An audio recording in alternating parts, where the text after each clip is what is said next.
वर्षा से जैसे पीले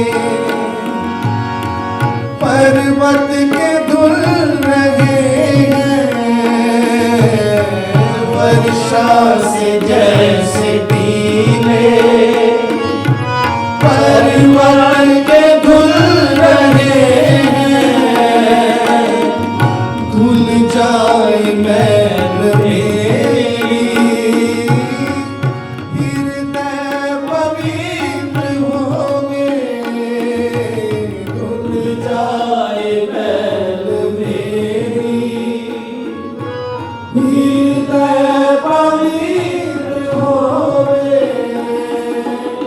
धुल जाए नैन मेरी, हृदय पवित्र होवे,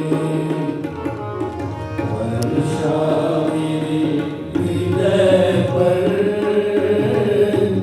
अमृत तेरे की होवे, कृपा है मेरे भगवन मुझ दीन पर ये होवे, कृपा है मेरे भगवन मुझ दीन पर ये होवे, वर्षा मेरे हृदय पर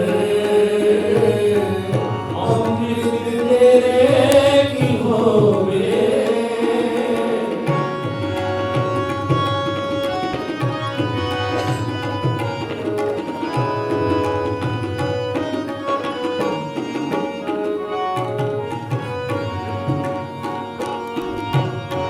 सब चीज जैसे पर्वत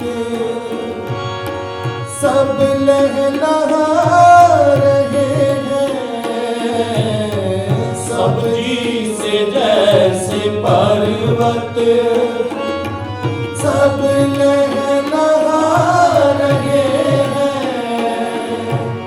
अंकुर धर्म के टूटे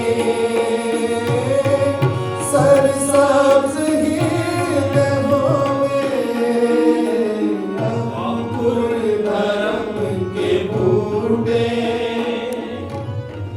सरसब्ज हील होवे, अंकुर धर्म के बूटे सरसब्ज हील होवे, वर्षा मेरे हृदय पर अमृत तेरे की होवे, कृपा है मेरे भगवन मुझ दीन पर ये होवे, कृपा है मेरे भगवन मुझ दीन पर ये होवे, वर्षा मेरे हृदय पर अमृत तेरे की होवे।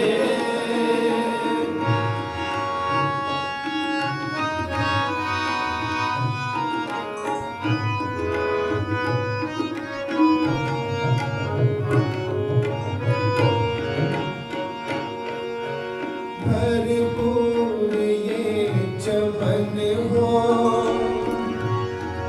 हृदय का रस से तेरे,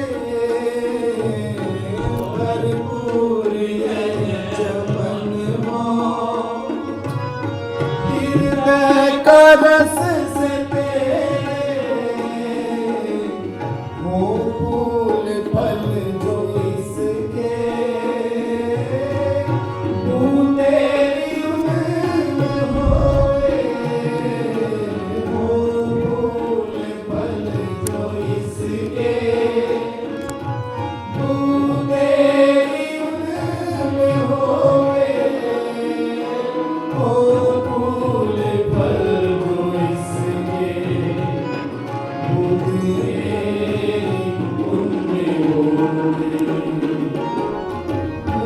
श्यामी हृदय पर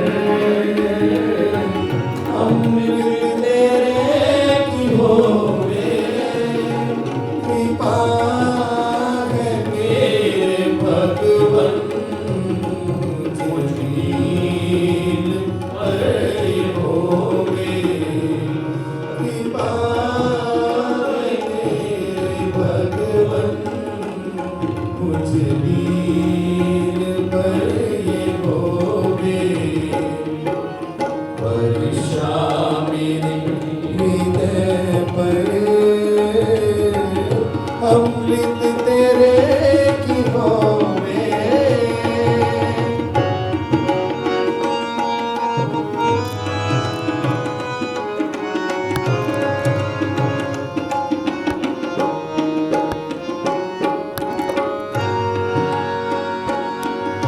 बैठा रहूं मैं तेरी वर्षा तले सदा ही बैठा रहूं मैं तेरी वर्षा तले सदा ही ताकि जीवन से निकले जो बेहतरीन होवे ताकि जीवन से निकले जो बेहतरीन होवे ताकि जीवन से निकले जो बेहतरीन होवे वर्षा हृदय पर अमृत तेरे की होवे कृपा है मेरे भगवन मुझ दीन पर होवे कृपा है मेरे भगवन मुझ दीन पर होवे वर्षा मेरे हृदय पर अमृत तेरे की होवे अमृत तेरे की होवे अमृत तेरे की होवे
कम देव तेजे प्रकाश कम ऊंचे राग उत्पाद कम ऊंचे रूप विकास कम ऊंचे रूप विकास कम श्रीदेव गुरु नमामि हम।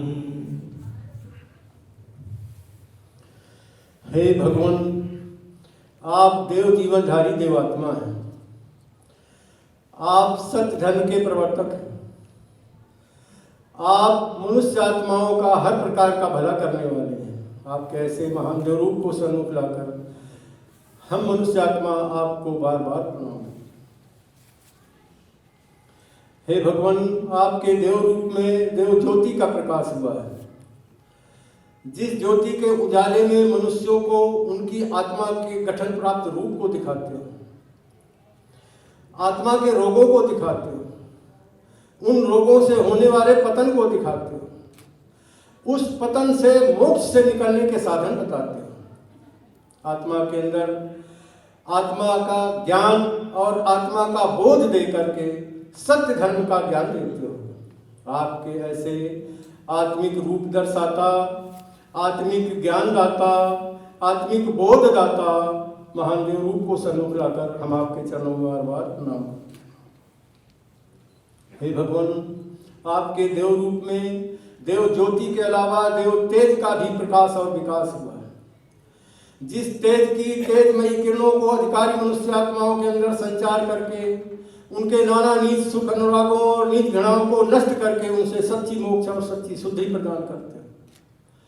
इससे भी बढ़कर उनके अंदर उच्च भाव व उच्च अनुराग उत्पन्न और उन्नत करके उनका उच्च जीवन में विकास करते हैं।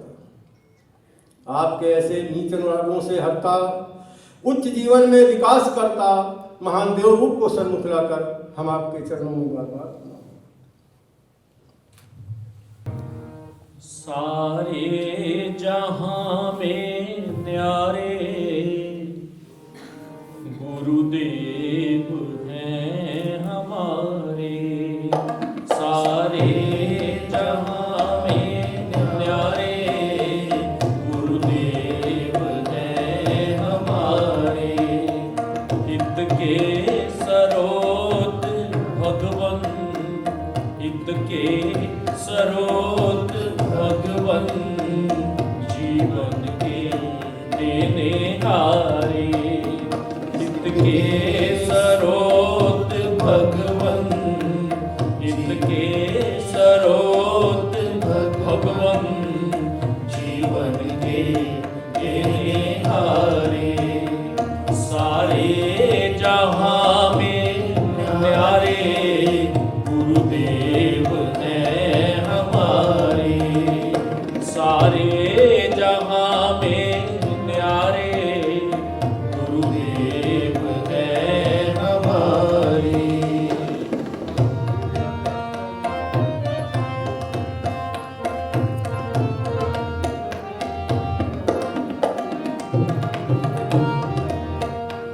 गुरुदेव ज्योति दाता, जीवन विकास करता।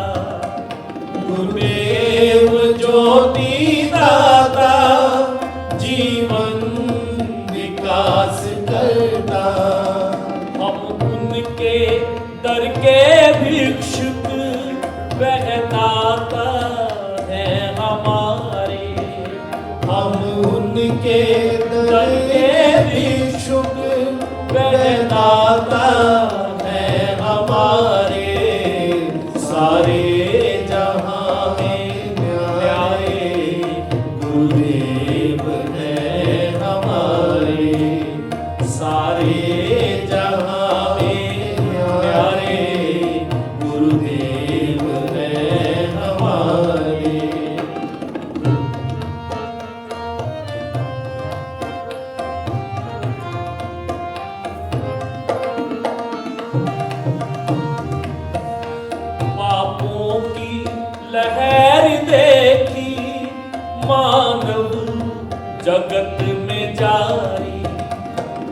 नामों की लहर देखी, मानव जगत में जारी।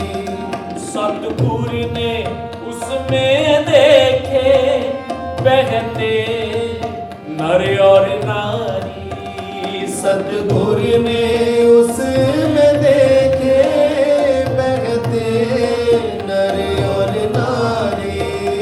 उनके बचाने के हित हुए तैयार हैं भगवन।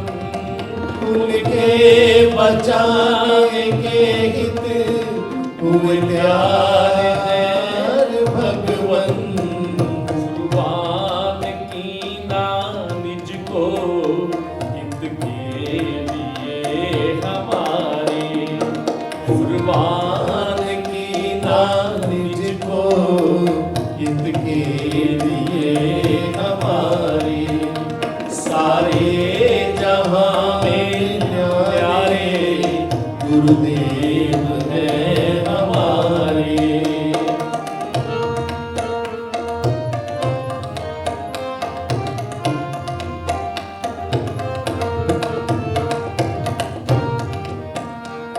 व्रत ग्रहण के समय पर गुरु ने जो गीत गाया।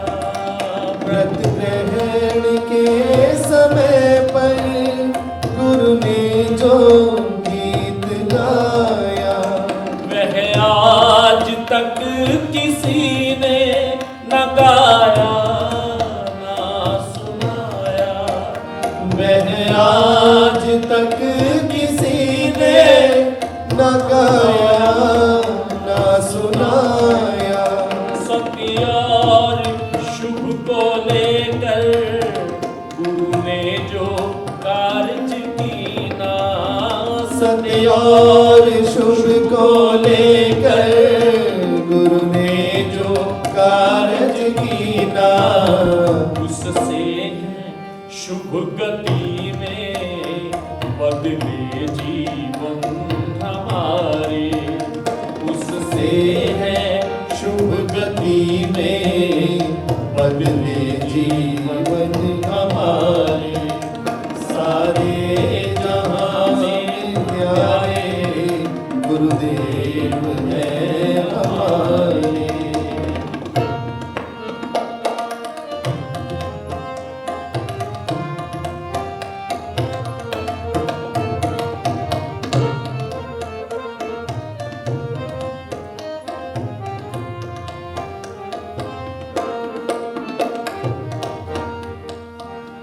पद को किया न्यौछावर, दुखड़े बहुत उठाए।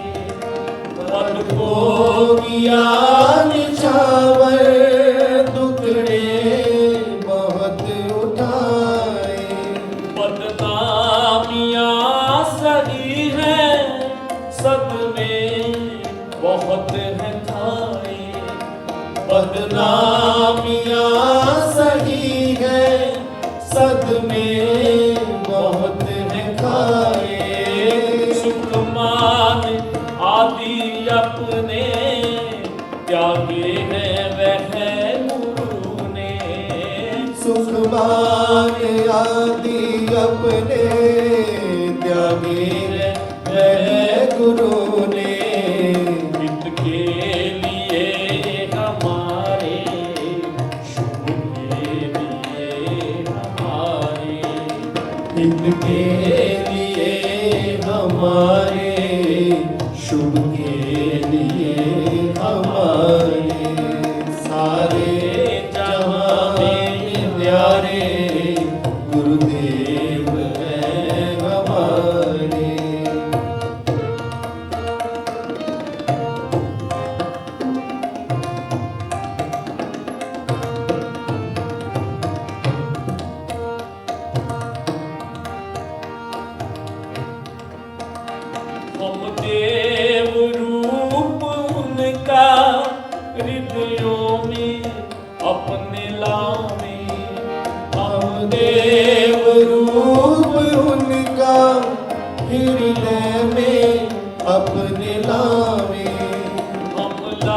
के उसको सन्मुख बलिहार पे जाने। हम लाके उसको सन्मुख बलिहार से जावे। की तरह से हम सब मिल जोश से गावे। हृदय की तह से हम सब जोश से गावे। सारे जहां में न्यारे गुरुदेव है हमारे, सारे जहां में न्यारे गुरुदेव है हमारे। इनके सरोत भगवन, इनके सरोत भगवन, जीवन के मेरे हारे। सारे जहां में न्यारे गुरुदेव है हमारे, गुरुदेव है हमारे, गुरुदेव है हमारे। आज हम परम पूजनीय भगवान देवात्मा का 171वां जन्मदिन मनाने के लिए यहाँ पर एकत्रित हुए हैं। ये हम सबका बहुत बड़ा सौभाग्य है कि हमें भगवान देवात्मा का दर मिला, उनकी रोशनी मिली और हमारे जो जीवन है उनमें आगे से हम उन्नत हो सके, हमारा नीच जीवन कट सका। इसलिए मानवता के महासौभाग्य हैं कि हम परम पूजनीय भगवान देवात्मा का जन्मदिन मना रहे हैं। हम उनके युग में पैदा हुए हैं, ये उससे भी बड़ी बात है। अगर हम उससे पहले पैदा हो जाते तो मुझे लगता है हमें पता ही नहीं चलना था कि आत्मा की रोशनी क्या है। तो उसके लिए मैं परम पूजनीय भगवान देवात्मा से पहले प्रार्थना करूंगी कि हमारा ये महोत्सव कामयाब हो सके, हम इसको नेचर की विकासकारी शक्तियों के मुताबिक अच्छे तरीके से इसको सेलिब्रेट कर सकें। हे परम पूजनीय सतगुरु, हमारा ये महासौभाग्य है कि हम आपके सेवक सेविका और श्रद्धावान आपका 171वां शुभ जन्म महोत्सव मनाने के लिए यहाँ एकत्रित हुए हैं।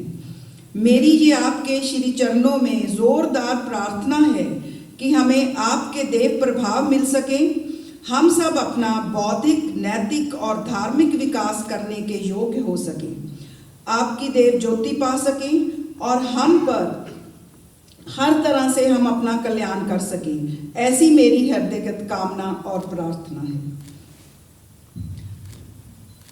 आप सब लोग दूर दूर से आए हैं। ये महोत्सव की प्रवेश सभा है, तो प्रवेश सभा अटेंड करने के लिए जैसी प्रथा है, सबसे पहले तो मैं आप सबका धन्यवाद करूंगी कि आप लोग, मैं कल आप देख रहे थे कि बहुत ज़्यादा ठंड थी। इतनी ठंड थी कि कई धर्म संबंधियों की सेहत भी खराब हो गई और उनको अपना प्रोग्राम भी कैंसिल करना पड़ा। फिर भी आप लोग, मैं कल सोच रही थी शाम को इस वक्त यहाँ पे कि कितनी ट्रेन में बैठ के आ रहे हैं। तो रात को मुझे वो, जब मैं बेड पे थी तो मुझे वो दिखाई दे रहे थे कि कितने धर्म संबंधी वो ट्रेनों में आ रहे हैं, वो बसों में आ रहे हैं, वो कारों से आ रहे हैं, वो बुजुर्ग आ रहे हैं। यूपी से आए हैं आप लोग, दिल्ली से आए हैं आप लोग, राजस्थान से आई है हमारी टीम। वो सारे सेवक सेविका सुबह पहुंचे, सारी रात का या कितना उन्होंने सफ़र किया, 8-10 घंटे का, और सुबह राजस्थान से यहाँ पर पहुँचे। ये कोई आसान काम नहीं है। अगर भाव जोरदार नहीं होते तो आप लोग यहाँ नहीं पहुँच पाते। तो आपके हृदय की वो अवस्था थी कि आपने जो सफ़र तय करना पसंद किया, लेकिन और गुरु महाराज जी का महोत्सव को अटेंड करने के लिए पहुँचे। यहाँ चंडीगढ़ से कई बुजुर्ग धर्म संबंधी हैं, वो पहुँचे हैं। जलंधर से हमारे माननीय आंटी आए हैं, मैं देख रही थी बहुत बुजुर्ग हैं, और उनको देख के मुझे लगा कि ये भी पहुँच गए। तो आप लोग कहाँ कहाँ से, पंजाब से आए। तो सबके लिए मैं देव समाज का जो प्रथा है, देव समाज का जो मांग है कि मैं आप सबको खड़े होकर आपका स्वागत करूँगी।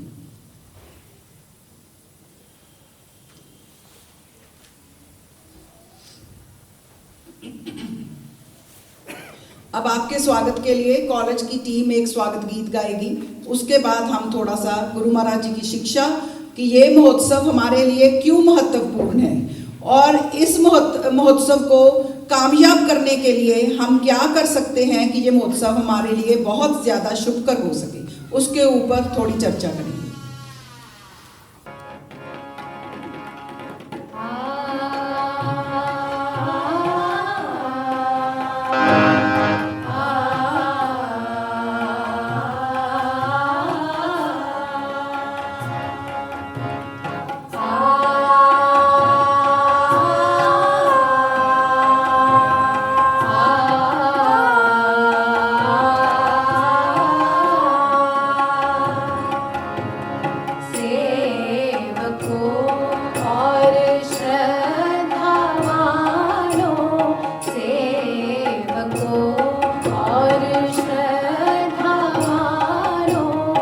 गुरु के प्यारों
आज की इस प्रवेश सभा को मैंने 2 भागों में बांटा है। एक, इस जन्म महोत्सव जो गुरु महाराज जी का हम मनाने आए हैं, इसका महत्व क्या है और इसको हम कैसे कामयाब कर सकते हैं। अगर नेचर में देखा जाए तो आदिकाल से असाधारण घटनाएं घट रही थी और जो साधारण मनुष्य थे उनके लिए जो साधारण थी, आम बात थी, उनके लिए कोई खास मतलब नहीं था। जो घटना घटती थी वो उसको बड़े सिंपल से वे में लेते थे। उनके अंदर क्योंकि मानसिक जो शक्तियां थी उनका विकास नहीं हुआ था। लेकिन वही घटनाएं जब महान आदमियों ने देखी तो उनके जीवन में एकदम से उन्होंने सोचा कि ये घटना क्यों घटी। क्वेश्चन तब पैदा नहीं होता था साधारण आदमी के दिमाग में, आम आदमी के दिमाग में, लेकिन जो खास व्यक्ति थे, जो महान व्यक्ति थे, उनके दिमाग में क्वेश्चन पैदा होता था। जैसे आपने देखा है कि चीज़ें ऊपर से गिरती हैं, तब भी गिर रही थी। जब से ये नेचर बनी, ये विकास का सिलसिला शुरू हुआ, चीज़ें ऊपर से नीचे को ही गिर रही हैं। लेकिन जो करोड़ों मनुष्य थे उनके दिमाग में या उनके मन में इसके लिए कभी कोई क्वेश्चन पैदा नहीं हुआ कि ये घटना क्यों घटी, ये चीज़ नीचे क्यों गिरी। वही घटना जब एक साइंटिस्ट न्यूटन के दिमाग में आया, वो बैठा था, आप सबने ये सुना है कि वो एक सेब के पेड़ के पास बैठा था, कोई किताब पढ़ रहा था कि अचानक एक सेब गिर के उसके पास गिर गया। तो उसने एकदम बड़ी हैरानी से ऊपर की तरफ देखा कि नीचे भी जगह है, ऊपर भी जगह है। तो वो सेब ऊपर की तरफ क्यों नहीं गया, वो सेब नीचे की तरफ क्यों आया। इस एक वाक्य ने उसकी नींदें उड़ा दी। वो सोच में पड़ गया और उसने उस सदी की महान खोज की कि ये ग्रेविटेशनल पुल के कारण ये जो चीज़ें हैं ये नीचे गिरती हैं। ये फिर उसके बाद हमारे लिए ये आम बात हो गई।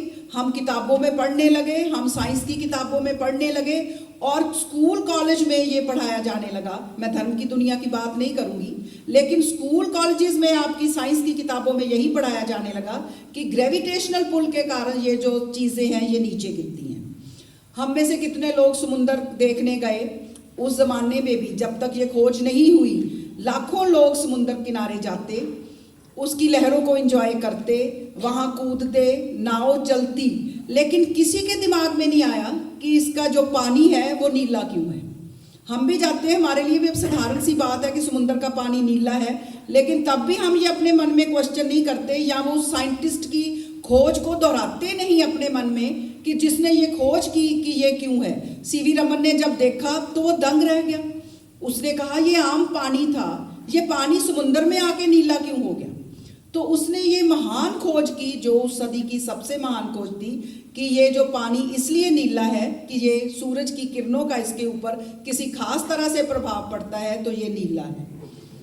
उसी तरह मंडियों में आदमी बेचे जाते थे, ये भी हमने पढ़ा है, मंडियों में आदमी बेचे जाते थे। अब्राहम लिंकन के एक दोस्त ने बताया कि ये जगह है यहाँ पे आदमी बेचे जाते हैं। उसकी छोटी उम्र थी, तो वहाँ उसने क्या नज़ारा देखा कि माँ को कोई लेके जा रहा है, बहन को कोई लेके जा रहा है, बाप को कोई लेके जा रहा है, लड़के को कोई लेके जा रहा है। वो जुदाई के वक्त वो चीखें उसके दिमाग में बैठ गई। तो उसने वहीं उसी वक्त धरती पे पैर मार के कहा कि मैं ये प्रथा खत्म कर दूंगा अगर मैं पावर में आया। और वही हुआ और वो प्रथा खत्म हो गई। ये प्रथा वहाँ पे तो मैं अभी मेरे दिमाग में आ रहा है कि ये प्रथा वहाँ तो ये थी कि आदमी बेचे जाते थे, लेकिन जात पात की प्रथा इतनी हमारे हिंदुस्तान में हमारे दिमागों में घर कर गई कि हमारे घर में काम चल रहा था। तो एकदम मैंने एक लड़का बड़ा काम करता था, मैंने उससे बोला बेटा तू क्या काम करते हो और क्या काम कर सकते हो। उसने बिना झिझक मुझे कहा मैडम मैं तो नीच जात का हूँ।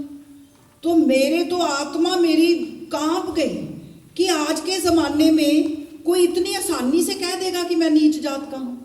तब मुझे परम पूज्य भगवान देवात्मा की याद आई कि उन्होंने ये जो मेरे मन में क्वेश्चन आया कि ये इसने क्यों कहा कि मैं नीच जात का हूँ, तो मेरे मन में आया ये इसलिए उस मेरे मन में आ गया कि ये परम पूज्य भगवान देवात्मा ने हमारे से ये जात पात एक तरह से ख़त्म, पूरी तरह से ख़त्म कर दी है। तो उसके बाद हमने, और अगर मैं पीछे को चलूँ तो हमने, हर किसी ने अपने घर में मौत देखी, हर किसी ने अपने घर में बुजुर्ग देखे, हर किसी ने अपने घर में बीमारी देखी, लेकिन किसी के दिमाग में ये क्वेश्चन नहीं आया कि आदमी बूढ़ा क्यों होता है, आदमी बीमार क्यों होता है, आदमी मर क्यों जाता है। ये क्वेश्चन एक शहजादे के दिमाग में आया, महात्मा बुद्ध के। वो जब अपने महलों से निकला, वो बाहर बाजार में गया, उसके पिता उसको भेजते नहीं थे क्योंकि वो बहुत सेंसिटिव थे। उनको पता था कि अगर इसको पता चल गया कि बैठ जाइए आप, कि मेरा ये जो बुढ़ापा है, ये जो बीमारी है, या ये जो चीज़ें हैं, इससे इसका दिल पिघल जाएगा, तो उसके साथ वही हुआ। जब वो घर आया तो वो हैरान हो गया। उसने कहा ये आदमी बीमार होता है, ये आदमी बूढ़ा होता है, ये आदमी मर भी जाता है, जबकि ये लाखों मनुष्यों के दिमाग में ये घटना कभी नहीं घटी। उनके दिमाग ने कभी नहीं सोचा कि ये क्या हो रहा है। और वो घटना ने इतना असर किया, जैसे आपने भी पढ़ा है, कि उसने अपनी बहुत खूबसूरत बीवी, अपना बच्चा, अपना राजपाट सब छोड़कर वो जंगलों में चला गया और वो वहाँ जाकर उसने निर्वाण प्राप्त किया। और क्योंकि उस धर्म में संन्यास को बहुत बड़ा माना जाता कि ये जो दुख हैं ये संबंधों के कारण हैं। लेकिन परम पूजनीय भगवान देवात्मा देव जीवन लेके पैदा हुए। उस जमाने में भी आत्मा के विचार से जो शिक्षा थी, जो इसका विज्ञान के थ्रू कुछ हमारे पास नहीं था, जो हमें पढ़ाया जाता था उस टाइम पे, जो मनुष्य को पढ़ाया जाता था, वो ये था कि आत्मा अमर है। लेकिन भगवान देवात्मा ने देखा कि ये आत्मा की वैज्ञानिक खोज नहीं है, ये आत्मा की जो बीमारियां हैं उसके लिए ये ठीक उसकी परिभाषा नहीं है। तो उन्होंने जब अपनी रिसर्च की और इस नतीजे पे पहुंचे, क्योंकि उन्होंने एवोल्यूशन का जो प्रोसेस था उसको आत्मा के में प्रयोग किया और आत्मा का साइंटिफिक ज्ञान हमें दिया। उन्होंने एवोल्यूशन की थ्योरी को हमारे आत्मा का भाग बनाया और हमारे लिए ये सच्चाई ढूंढी कि शरीर और आत्मा एक यूनिट है, ये दो चीज़ें नहीं हैं। हम कहते हैं धर्मों में क्या है कि शरीर एक है, आत्मा एक है, आत्मा अमर है। भगवान देवात्मा ने फरमाया आत्मा अमर नहीं है, आत्मा और शरीर एक यूनिट है। जैसे शरीर की बीमारियां हैं वैसे हमारे आत्मा की बीमारियां हैं। जैसे शरीर की सेहत के लिए हमें क्या चाहिए, अब फिर रहे ना कि कोरोना क्यों आ गया, क्योंकि वातावरण खराब हो गया। कोरोना क्यों आ गया, कि हमारा भोजन खराब हो गया। अच्छे सेहत के लिए हमें क्या चाहिए, स्वास्थ्य के लिए हमें क्या चाहिए, हमें एक्सरसाइज चाहिए, हमें पौष्टिक भोजन चाहिए, हमें साफ हवा चाहिए, और एक चीज़ और चाहिए जिसकी बड़ी इंपॉर्टेंस है, विटामिन डी चाहिए, सूरज की रोशनी चाहिए। तो ये सच्चाई है कि ये आत्मा की सेहत की निशानी है। लेकिन उसी तरह से भगवान देवात्मा ने एक सच्चाई हमारे सामने प्रकट की कि आत्मा की भी सेहत है, आत्मा की भी बीमारियां हैं, ये अमर नहीं है। ये आत्मा हमारे जो हम काम करते हैं उससे या ये बिगड़ती है, या पहले से बेहतर होती है, या पहले से खराब होती है। हर हमारी गति, हर हमारा व्यवहार हमारी आत्मा को या तो अच्छा बनाता है या इसको बुरा बनाता है। इसलिए आपने आत्मा की बीमारियां बताई, आपने बताया नीच अनुराग और नीच घृणाएं हमारी आत्मा की बीमारियां हैं, और सत्य विश्वास ये हमारी जो सात्विक भाव हैं ये हमारी आत्मा की सेहत की निशानियां हैं। लेकिन ये उनके लिए आसान नहीं था। भगवान देवात्मा ने इसके लिए अपनी सरकारी नौकरी छोड़ दी। उन्होंने क्या कुछ त्याग नहीं किया। उन्होंने इस मिशन को आगे ले जाने के लिए अपनी बिरादरी, यश, मान, यहाँ तक कि अपनी संतान की बलि चढ़ा दी, संतान को त्याग दिया, क्योंकि उनके रास्ते में वो कहते थे कि मेरा जो लक्ष्य है, उन्होंने ये लक्ष्य अपनाया कि सत शिव सुंदर ही मेरा परम लक्ष्य होवे, जग के उपकार ही में जीवन ये जावे। इस लक्ष्य को पूरा करने के लिए, जैसे हम सब जानते हैं, भगवान देवात्मा ने देव समाज की जो ये स्थापना की और मनुष्यों के लिए एक जो जैसे हम कोर्स करवाते हैं ना 1 2 3, ऐसे उन्होंने हमें आगे जाने की सीढ़ियां बता दी कि ऐसे सीढ़ियों पे चढ़ोगे तो आपकी आत्मा का विकास होगा, इन सीढ़ियों से इस तरफ भटक जाओगे तो आत्मा का विनाश होगा। ये उनकी ये जो शिक्षा थी, इससे उन्होंने नए इंसान का जन्म दिया। अब नया इंसान कौन था? जिस बात की महात्मा बुद्ध को समझ नहीं आई, आम धर्मों में भी यही है कि ये जो संबंध हैं ये छोड़ दो, संबंधों में जीवन नहीं है, सन्यासी ही धर्मवान है। लेकिन भगवान देवात्मा ने फरमाया कि मैं ये जो धर्म है, मेरा जो धर्म है वो हर किसी के लिए है। एक राजा के लिए भी है, एक आम कारोबारी के लिए भी है, एक व्यापारी के लिए भी है, ये सबके लिए मेरा धर्म है। इसके लिए जंगल में जाने की कोई ज़रूरत नहीं है, क्योंकि संबंध विहीन जीवन, भगवान देवात्मा फरमाते हैं, पशुवत जीवन है। संबंधों में रह के ही हम धर्मवान बन सकते हैं। संबंधों के बाहर रहकर हमारे लिए कोई धर्म पॉसिबल नहीं है। इसलिए आपने कहा कि संबंधों में रहकर अगर हम उच्च जीवन में जीते हैं तो हमारा जो जीवन है वो बहुत बुलंदियों पर पहुंच जाता है। इसलिए देव समाज में एक नहीं अनेक व्यक्ति ऐसे हुए जो गुरु महाराज जी ने ऐसे योद्धा पैदा कर दिए, जिन्होंने अपने साथ लड़ाइयाँ की, अपने नीच जीवन को पहचाना। हमारे पास जब स्कूल कॉलेज में स्टूडेंट्स आते हैं तो हम उनको बता देते हैं कि तेरा ये पार्ट वीक है, तुझे यहाँ पे मेहनत की ज़रूरत है, तू यहाँ पे मेहनत कर, तेरी यहाँ पे ट्यूशन की ज़रूरत है। तो गुरु महाराज जी ने ऐसी अपनी देव ज्योति में ऐसी आंख पैदा कर दी कि हर व्यक्ति को अपने जीवन का, जिसको देव ज्योति मिली, क्योंकि उन्होंने एक और शर्त रखी कि अधिकारी आत्माओं के लिए। मैं तो इसको अपने कॉलेज या स्कूल के स्टूडेंट्स की तरह देखती हूँ कि जो कॉलेज या स्कूल में स्टूडेंट्स आते हैं वो क्या करते हैं, वो सब एडमिशन ले लेते हैं, किसी की फर्स्ट डिवीजन आ जाती है, कोई फेल हो जाता है, टीचर वही होता है। तो भगवान देवात्मा ने क्या फरमाया, अधिकारी आत्माओं के लिए, हर देश, हर जाति, हर वर्ण, हर संप्रदाय के अधिकारी मनुष्यों के लिए मेरी शिक्षा है। अगर अधिकारी नहीं हो तो मेरी शिक्षा तुम्हारे ऊपर कोई असर नहीं करेगी। अगर अधिकारी हो तो जो हमारी माता पिता की सभाएं होती हैं उसमें कृतज्ञ बच्चे कृतज्ञ बन जाते हैं। ये आदमियों का कहाँ से कहाँ विकास हो जाता है, ये हम अपने भाव प्रकाश की सभाओं में देखते हैं।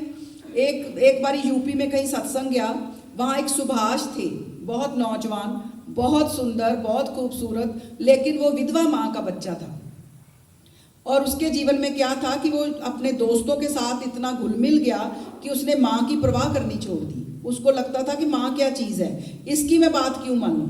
तो ऐसे सत्संग गया, सत्संग में वो भी बैठा, तो अगर आत्मा अधिकारी था, मैंने कहा ना अधिकारी आत्मा की बात है, अगर अधिकारी आत्मा नहीं तो ये बातें सिर के ऊपर से निकल जाती हैं। तो वो बच्चा जैसे ही सभा में बैठा, जवान लड़का था, तो उसके दिमाग में कुछ हलचल हुई। क्या हलचल हुई कि एक दिन उसकी माँ से पूछा कि सुभाष नहीं यार सभा में आया। तो वो खड़ी होकर बिलबिला के अपनी भाव प्रकाश की सभा में रोने लगी।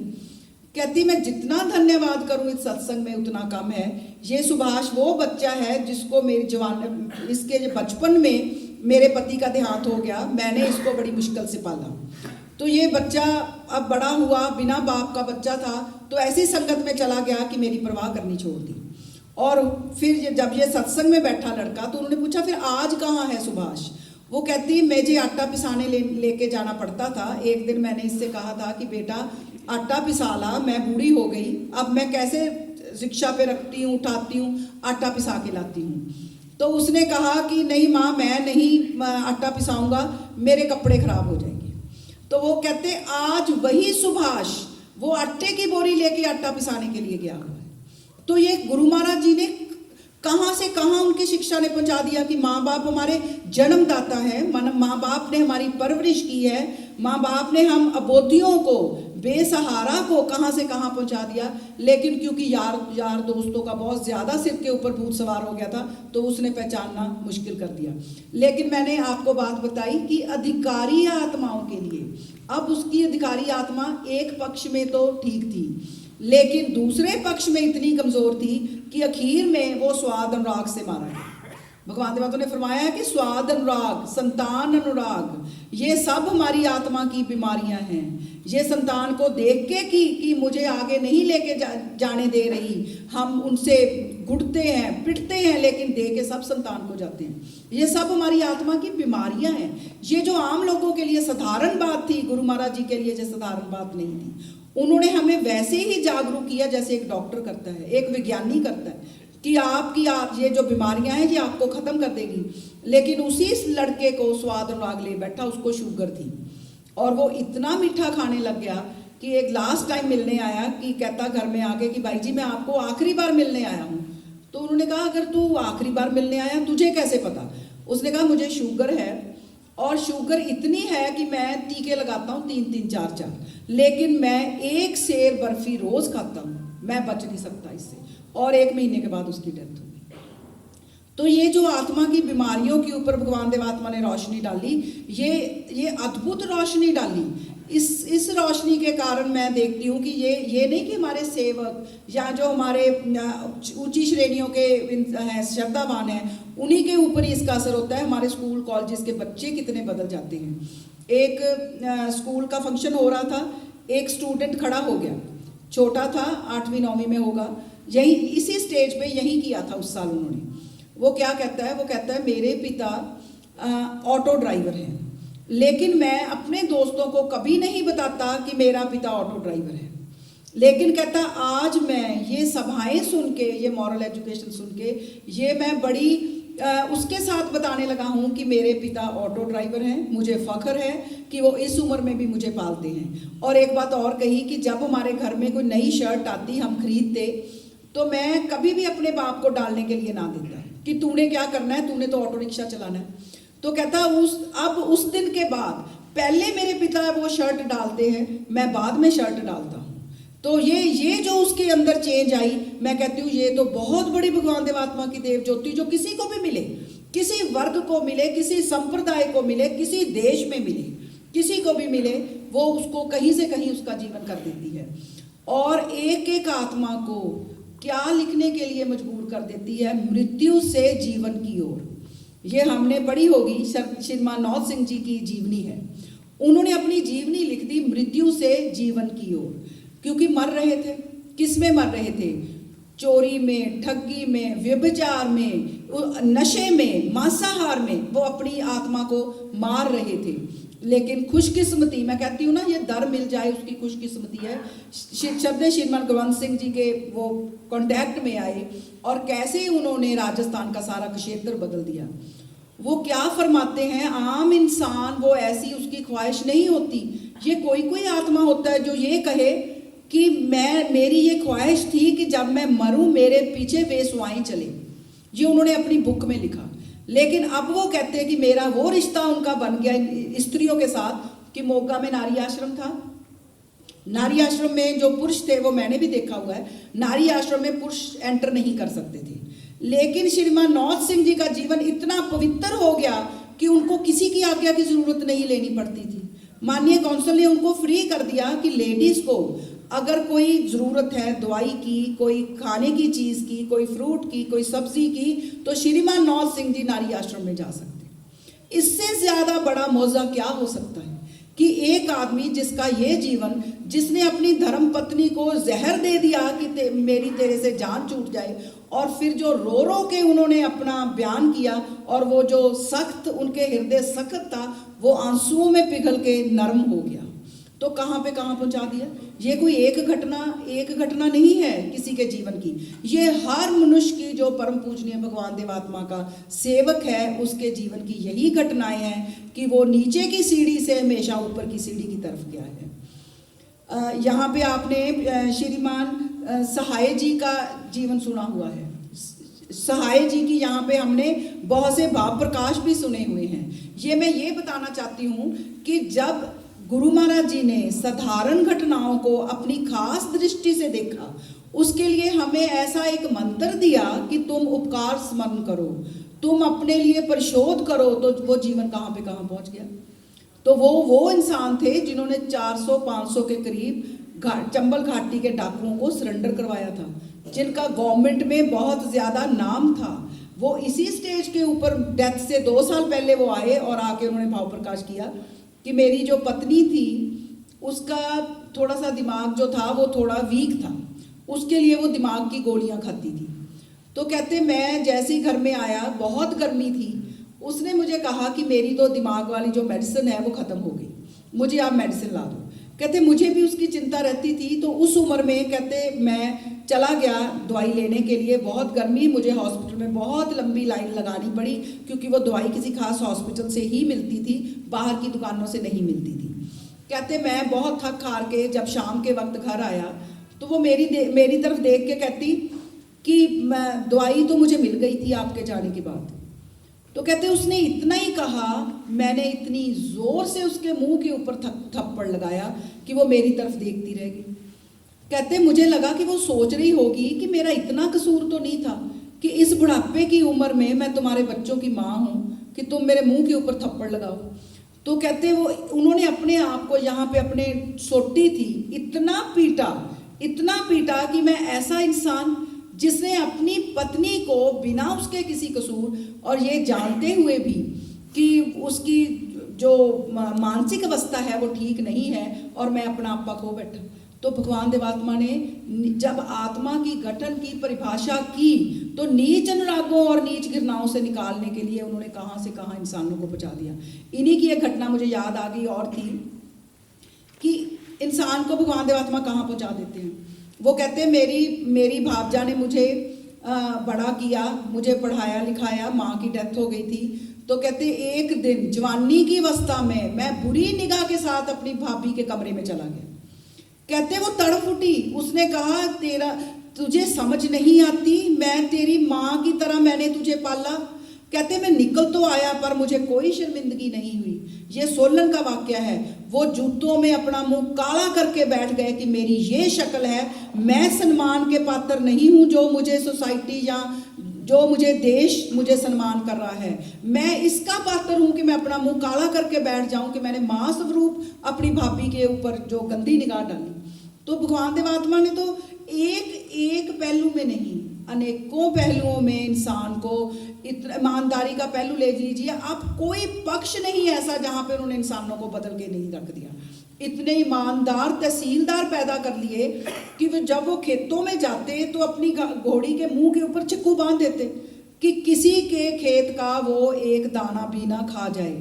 और अगर उनको कोई अपनी शादी ब्याह में बुला लेता या उनको घर में मिठाई दे देता तो उसका अपने में हिसाब रख लेते कि जब इसके खेत का मैं पैसे मेरे जो बनते हैं उसमें से इसके मिठाई के पैसे काट लूँ। कहाँ कहाँ ईमानदारी का आलम बना दिया, कहाँ कहाँ आपने रिश्वतें वापस करवा दी। ऐसे महान गुरु जिनके जन्मदिन हम यहाँ मनाने आए हैं, लाखों रुपया आपने रिश्वतें वापस करवा दी। एक किसी की मैंने घटना सुनी थी कि एक थानेदार ने रिश्वतें ली और जब उसको ये मिला कि मैंने रिश्वत ले ली तो वो रिश्वत वापस करने लोगों के घरों में चला गया। अब एक थानेदार एक रिश्वत वापस करने जाए, कोई यकीन ही नहीं करे, वो घर में एंटर करे, वो हाथ बांध के खड़े हो जाए कि क्या पैसे कम दिए, आप दोबारा हमारे घर में आ गए। तो वो कहे कि मैं पैसे और नहीं लेने आया, मैं पहले पैसे वापस करने आया हूँ। कहते वो पैसों को हाथ ना लगाए, वो कांपने लग जाएं कि अब ये हमारे ऊपर पता नहीं क्या करने वाला है, ये जो पैसे वापस करने आया है। तो यहाँ तक भगवान देवात्मा ने क्योंकि देव समाज की जो एंट्री की प्रतिज्ञा है वही हमें कहीं से कहीं ले जाती है, लेकिन उन प्रतिज्ञाओं के लिए भगवान देवात्मा ने फरमाया है कि ये प्रतिज्ञाएं तो मेरी बेदी भी नहीं करती। वो प्रतिज्ञा क्या है कि एक प्रतिज्ञा जो पाप मूलक है कि मैं चोरी नहीं करूँगा, मैं व्यभिचार नहीं करूँगा, मैं एक पत्नी के जीते जी दूसरी शादी नहीं करूँगा, मैं मांसाहार नहीं करूँगा, मैं नशा नहीं करूँगा। ये प्रतिज्ञा भगवान देवात्मा कहते हैं ये कोई चीज़ करने वाली है जो तुम इंसान करते हो? क्या नशा करने वाला है? आपने फरमाया है कि एक जानवर भी प्यासा हो के नशा नहीं करता, तुम इंसान हो के नशा करते हो। मांसाहार, मैं कहती हूँ क्या कोई मांसाहार खाने वाली चीज़ है? ये मांस के लिए आप देखें आदमी का दिल दहल जाए अगर ये मांसाहार जो हालत होती है जानवरों की। मैंने तो कहीं देखा था कि कैसे वीडियो आ जाती हैं आजकल, जो एनिमल लवर हैं वो भेजते हैं कि चूज़ों को कैसे ड्रायर में डाल के वो कर रही होती है। तो क्या आप एक घटना बहुत होती है ये इंसान को बदलने के लिए कि आपको समझ नहीं आती कि किसी को जिसको जीने का अधिकार है उसको हम मार के खा रहे हैं, अपनी कब्र उसकी कब्र अपने पेट में बना रहे हैं। मैं तो अपना भी क्या बताऊं, मैं तो सोचती हूँ कि मैं भी जट सिखों की लड़की थी और अगर मेरे पिताजी समाज में ना आए होते तो मेरे में तो इतनी तड़फ नहीं थी तब कि मैं कोई गुरु महाराज जी का दर ढूंढती, इस दर में अपने आप को अपना सेवक बनाती। मैं बड़ी दफ़ा गुरु महाराज जी की ये जो कृपा है हमारे घर के ऊपर कि देखो हमारे घर में कोई शराब नहीं, कोई मांस नहीं तो मैं सोचती हूँ मुझे मांस सर्व करने में क्या प्रॉब्लम थी, मुझे शराब सर्व करने में क्या प्रॉब्लम थी। हमारे घरों में जो जट सिखों के बुरा नहीं समझा जाता, वो कहते हैं कोई प्रॉब्लम नहीं इसमें, तो मैंने भी वही करना था। हमारे घरों में भी अपमान होना था, हमारे घरों में भी लड़ाइयाँ होनी थी, वो सब चीज़ों से हम बच गए। इससे ज़्यादा और क्या भगवान देवात्मा की हम सबके जीवनों में हुई है, तो और क्या कृपा हो सकती है। तो मैं ये नहीं कि गुरु महाराज जी इस पाप जीवन से ही निकालते हैं, गुरु महाराज जी परोपकारी बना देते हैं, क्योंकि भगवान देवात्मा के मुताबिक स्वार्थी जो इंसान है उसकी आत्मा का सबसे ज़्यादा नुकसान स्वार्थी रह के होता है। तो स्वार्थी को कहाँ पहुँचाया? मुझे कल बैठे बैठे माननीय वोरा जी याद आ गए। ये जो महोत्सव है यहाँ पे हम सब ने उनके हाथों से प्राइजेस लिए हुए हैं, यहाँ तक कि मेरी मदर ने भी उनके हाथों से प्राइजेस लिए थे बच्चों की सभा में, मेरे बच्चों ने भी लिए, और एक दफ़ा वो बहुत बुजुर्ग थे लेकिन मेरी पोती ने भी उनके हाथों से लिया। तो हमारी 4 जनरेशन्स को गुरु महाराज जी ने वोरा जी ने अपने हाथों से हमें प्राइजेस दिए। तो वो वोरा जी कौन थे जो इतनी लगन से दे, किस जनरेशन के होंगे और कहाँ तक वो देश समाज के लिए वो वफादार रहे कि एक दफ़ा कहते स्कूल बन रहा था दिल्ली का, एक ज़मीन ली और ज़मीन को लेने के बड़ा मुश्किल होता है। पहले तो ज़मीन ली माननीय काका जी और दोनों ने मिलके, फिर उस ज़मीन के ऊपर बनना शुरू हो गया स्कूल। तो स्कूल में उसकी सीमेंट की ज़रूरत पड़ती थी और सीमेंट की कमी थी, तो राशन था उस टाइम कोई राशनिंग थी सीमेंट के ऊपर। तो माननीय वोरा जी तक बात पहुंची कि स्कूल के लिए हमें सीमेंट चाहिए। तो वोरा जी की एक एक्सीडेंट हो गया था, उनकी टांग टूट गई थी, वो क्रचिस से चलते थे। तो उन्होंने कहा वो मिलना कहाँ से है? तो पता चला कि वो मिलेगा, एक बिल्डिंग है वहाँ 5th फ्लोर के ऊपर ऑफिसर है, वहाँ से ये मिलेगा। तो जैसे ही वोरा जी वहाँ, वो कहते मैं जाऊँगा। तो साथी ने कहा कि आप कैसे जाओगे, ये 5th फ्लोर है, आपसे जाना मुश्किल है, लेकिन लिफ्ट है, हम चले जाएंगे। तो जैसे ही वोरा जी वहाँ गए तो लाइट चली गई। अब फिर ऊपर जाना था और सीमेंट भी ज़रूरी था। तो वोरा जी ने कहा मैं सीढ़ियाँ चढ़ के चला जाऊँगा। 5 मंजिल वो इंसान क्रचिस के साथ सीढ़ियाँ चढ़ के 5th फ्लोर के ऊपर पहुँच गए। वो वोरा जी कौन थे? वो स्कूल से कुछ नहीं लेते थे।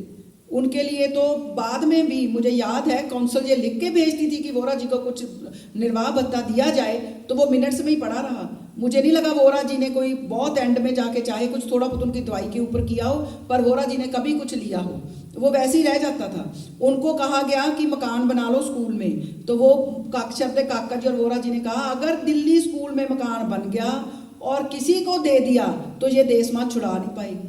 नहीं तो इंसान कहे मैं नहीं मकान बनाना है, मैं नहीं रहना है, मुझे क्या प्रॉब्लम है। दिल्ली जैसा वो शहर है और मैं कितने किलोमीटर कभी बसों में आता हूँ, कभी कार में, अपने स्कूटर पे आता हूँ। वो वोरा जी की मैं बात कर रही हूँ जिन्होंने किस जगह गुरु महाराज जी ने उनको पहुँचा दिया कि वो 5वीं फ्लोर पे बिना किसी हेल्प के क्रचिस के साथ पहुँच गए। तो जैसे ही वो पहुंचे तो उसने देख लिया कि थोड़े बुजुर्ग हैं, तो उन्होंने कहा कैसे आए? तो उन्होंने बताया कि लिफ्ट, वो कहता आज तो लिफ्ट नहीं चल रही, आप कैसे चढ़ गए? उन्होंने कहा मेरे स्कूल का मामला है, मुझे अपने स्कूल के लिए सीमेंट चाहिए। उसने पूछा कितना चाहिए? उन्होंने कहा 80 बोरी। तो ऑफिसर ने कहा 80 बोरी नहीं मिल सकती। तो वो परेशान हो गए कि अब 80 बोरी नहीं मिलेगी। उसने कहा आपको मैं 1000 बोरी दूंगा, क्योंकि इस हालत में, इस उम्र में आप स्कूल के लिए 80 बोरी के लिए ऊपर आ गए।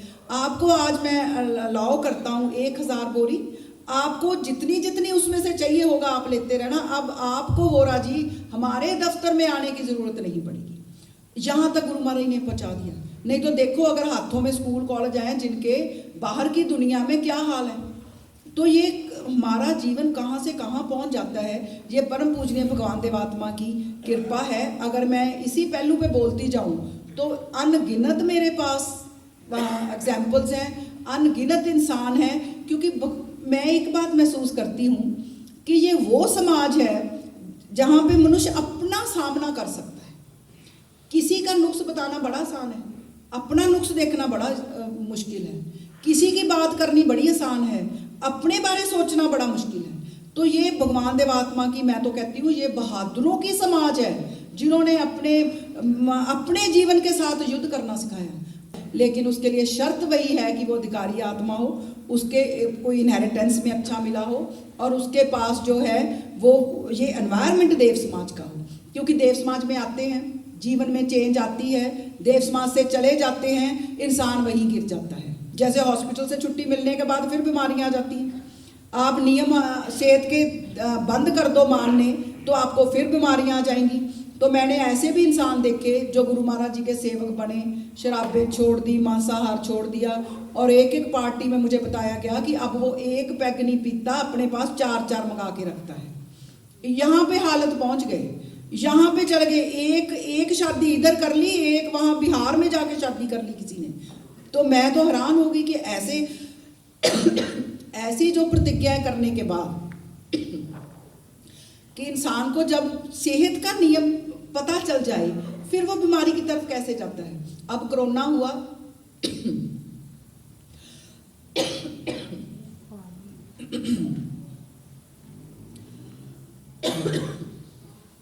कोरोना हुआ तो हम लोग कितने कैसे यहाँ पे भी मास्क डाल के बैठे हैं कि मेघ को दूसरे से ना हो जाए, कोई एनवायरनमेंट ऐसा हमें मिले कि हमें साफ हवा मिल जाए, हमें ये दवाई चाहिए, हमें वो दवाई चाहिए। शरीर के लिहाज से आप देखिए क्या होता है, एक आदमी कहता है मुझे बीमारी है, उसी वक्त हम अपनी खोज करते हैं कहीं ये मुझे तो नहीं। कोई कहता है मुझे रूमेटाइड है, हम अपने हाथ पांव हिला के देखने लग जाते हैं मुझे तो नहीं। कोई कहता है मुझे कैंसर है, हम अपनी चेक करने शुरू हो जाते हैं कि कहीं मुझे तो नहीं। किसी को ऐसी कोई भयानक बीमारी लगे, हमें अपने ऊपर ध्यान जाता है। लेकिन आत्मा के विचार से क्या होता है, हम मरते देखते हैं, हम शराब से मरते देखते हैं,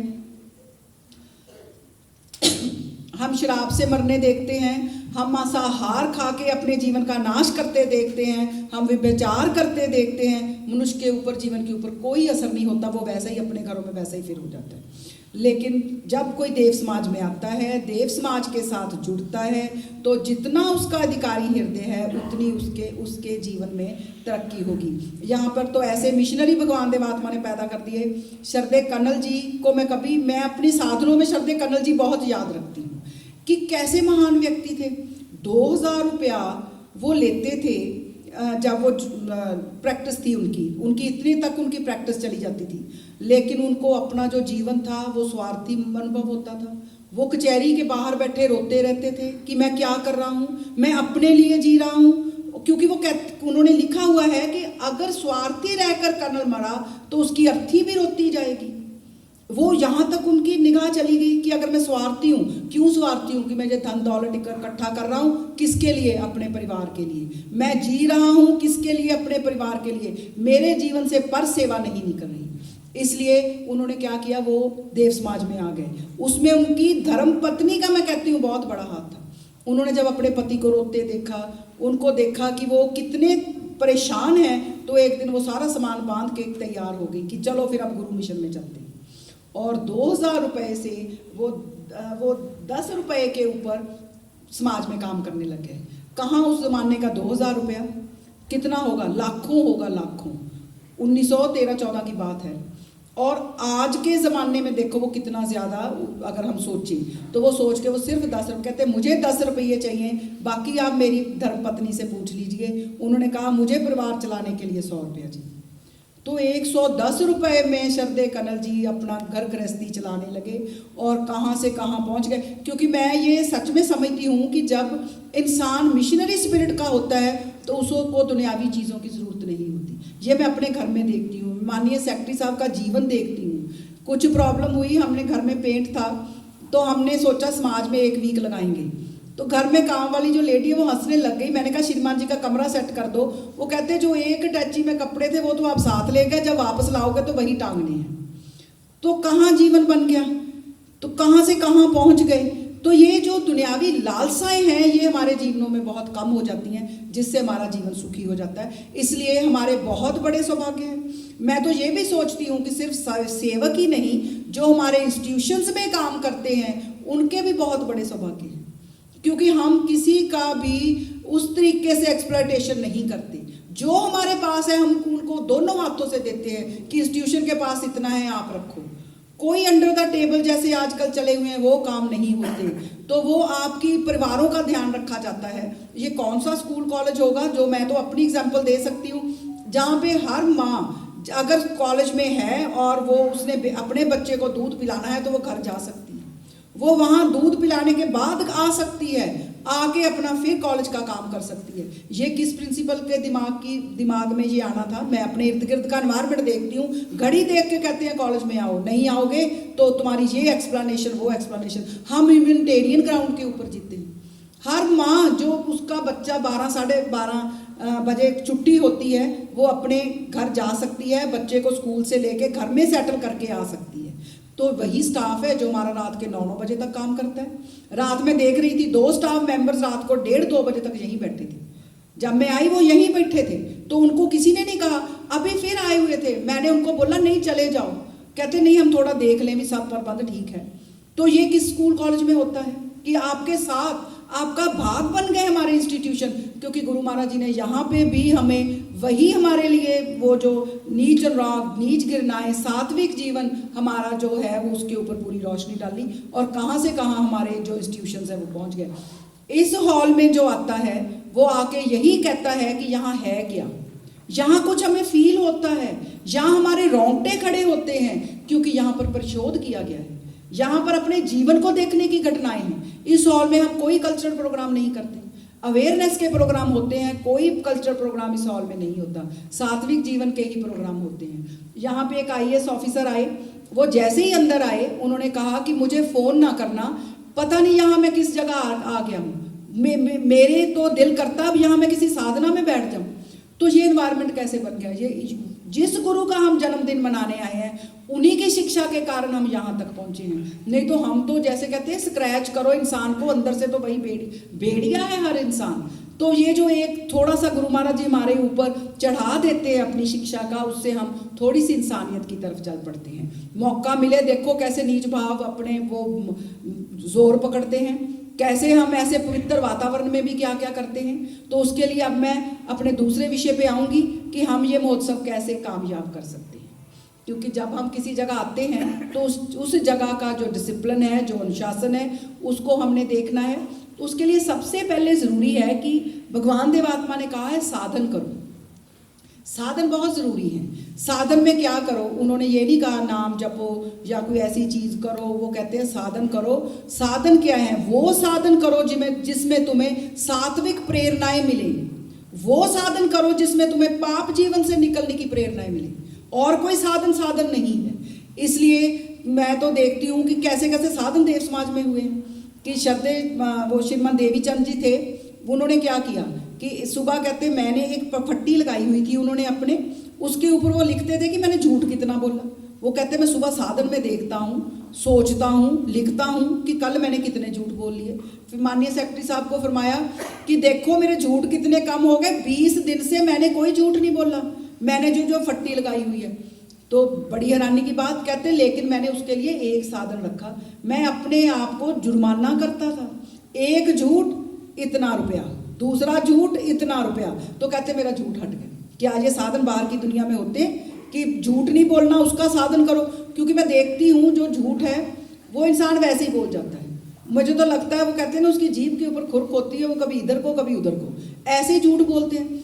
एक स्टूडेंट आया कि मैडम छुट्टी चाहिए, मैंने कहा 2 दिन के बाद अगर किसी को छुट्टी चाहिए तो वो फिर प्रिंसिपल के पास जाती है। तो वो कहते हैं ये 6 दिन की छुट्टी मांग रही है। मैंने कहा क्या प्रॉब्लम है?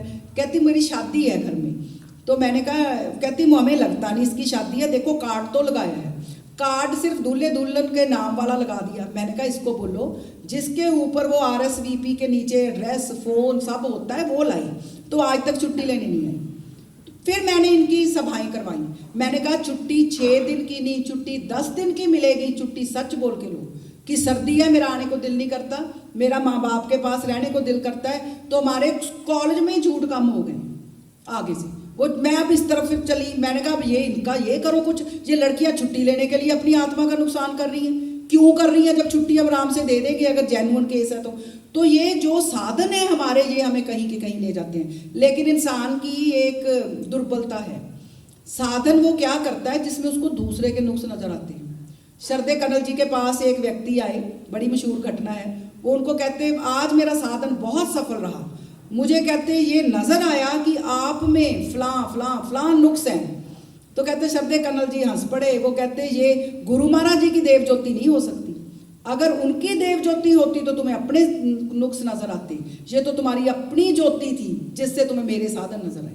तो वो चुप कर गया कि अच्छा साधन में दूसरे का नहीं दिखता, कि इंसान तो सुबह आंख बंद करके बैठता है तो वो सारा कुछ उसके दूसरों का नजर आ जाता है, आज इसने ये नहीं किया, आज उसने वो नहीं किया। तो साधन करने हैं अपने लिए करने हैं, कि क्या मैंने कोई परोपकार का काम किया, क्या मैंने कोई किसी के जीवन को बदलने का काम किया, आज मेरे से शुभ गति क्या हुई और आज मेरे से नीच घृणा या ऐसी जो गतियां हैं वो कितनी हुई। आप देखना आपका जीवन आगे से सुंदर हो जाएगा।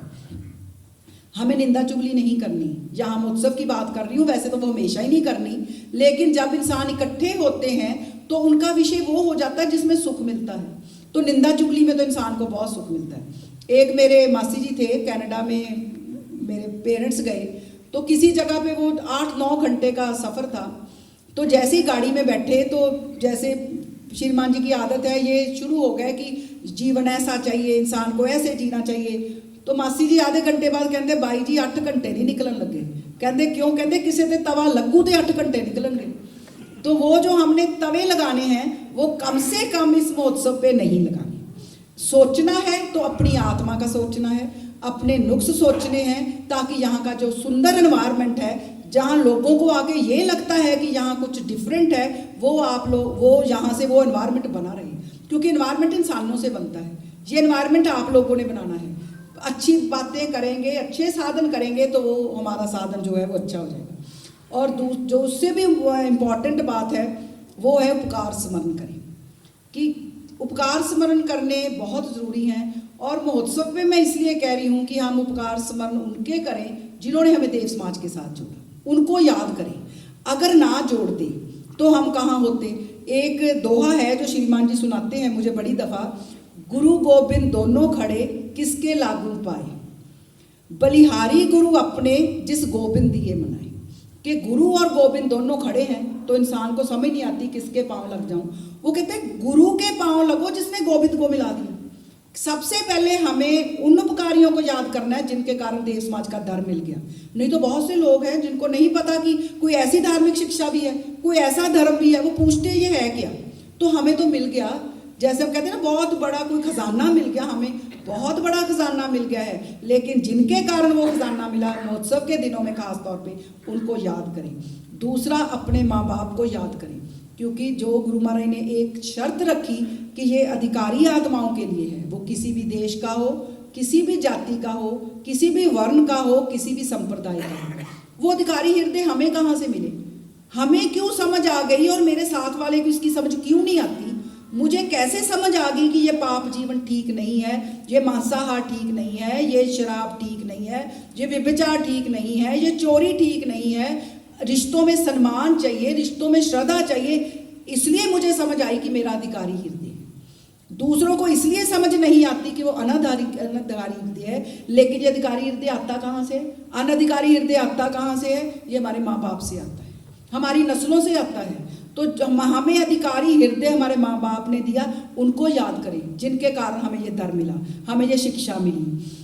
उसके बाद जो और ज़्यादा इम्पॉर्टेंट बात है कि ये प्रेयर करें कि हम देव समाज के साथ जुड़े रहें, देव समाज से हम कटे ना। ये महोत्सव के ऊपर अगर ये हम ये सोचेंगे कि हम देव समाज के साथ कैसे ज़्यादा से ज़्यादा जुड़ सकते हैं।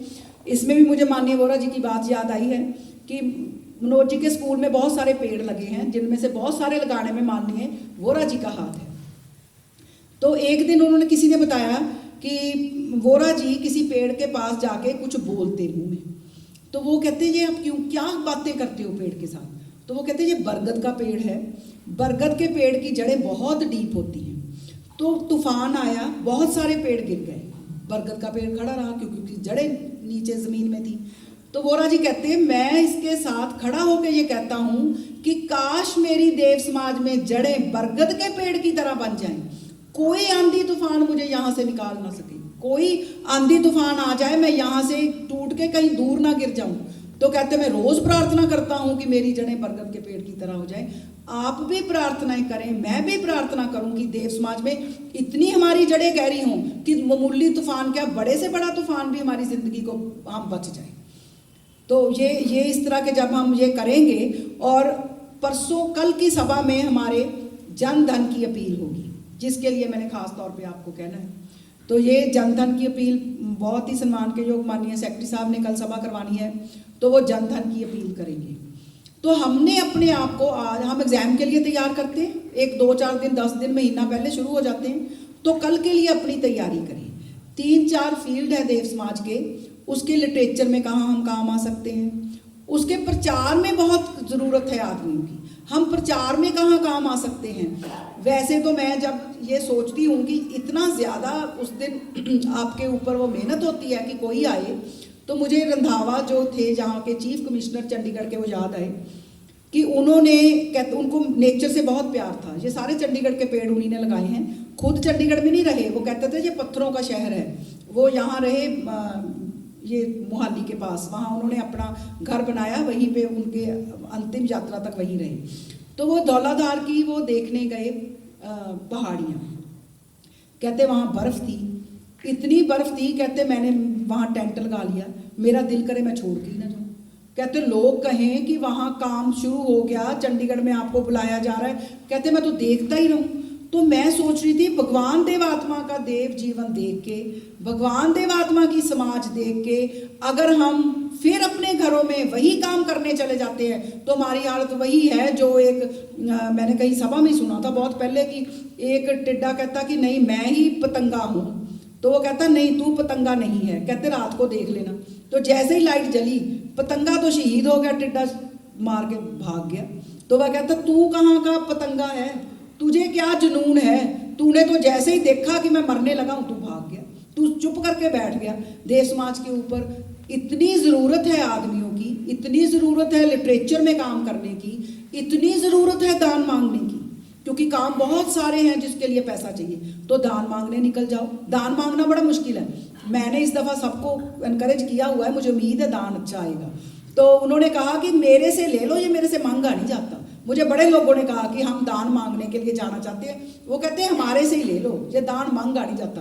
दान मांगने में क्या है, हम किसी को गुरु महाराज जी की चाहे एक लफ्ज़ की शिक्षा बताएं, हम उस घर में बताते हैं, उस इंसान को बताते हैं, तो इसमें हमारा भला होता है, हमारी समाज के साथ लोगों को पता चलता है कि ये किस समाज के लिए दान मांग रहे हैं। तो ये करें। और मुझे श्रीमान जी माननीय सेक्रेटरी साहब का भी वो बहुत मेरे पिता हैं, लेकिन मैं तो उनको गुरु महाराज जी के बाद अगर किसी को स्थान देती हूँ तो अपनी ज़िंदगी में उन्हीं को देती हूँ।